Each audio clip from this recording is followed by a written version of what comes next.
Map గురించి explain చేస్తాను with an example. ఇప్పుడు ఈ ఏరియాలో నేను 110 ఉందో లేదో ఫైండ్ ఔట్ చేయాలి అంటే, ఏరియాలో ప్రతి ఎలిమెంట్ దగ్గరికెళ్ళి ఆ ఎలిమెంట్ 110కి ఈక్వల్ అవుతుందో లేదో చెక్ చేయాలి. ఇఫ్ ఆ 110కి ఈక్వల్ అయితే 110 అనేది ఏరియాలో ఉంది అని చెప్తాం. ఇన్ కేస్ 110 అనేది ఏరియాలో లేకపోతే లేదని చెప్తాం.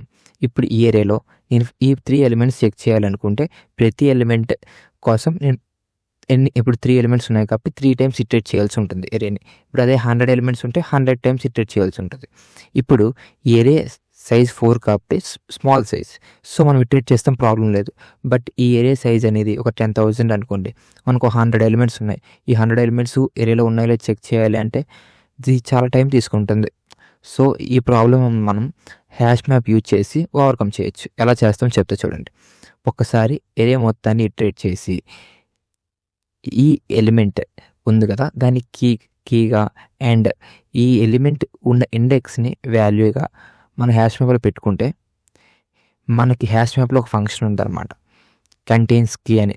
మనం ఆ కంటైన్స్ కీలో ఆ ఫంక్షన్లో మనం కీని పాస్ చేస్తే అప్పుడు అది ఏం రిటర్న్ చేస్తుంది అంటే ట్రూ ఆర్ ఫాల్స్ అనేది రిటర్న్ చేస్తుంది.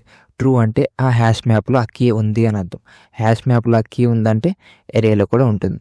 సో దీనివల్ల మనకి ఏమవుతుంది, విదిన్ ఏ సింగిల్ క్లిక్ ఆ ఎలిమెంట్ అనేది ఆ ఏరియాలో ఉందో లేదో మనకు తెలిసిపోతుంది. సో దీని హ్యాష్ మ్యాప్ వల్ల హ్యాష్ మ్యాప్ మనం చాలా ప్రాబ్లమ్స్లో యూజ్ చేస్తాం.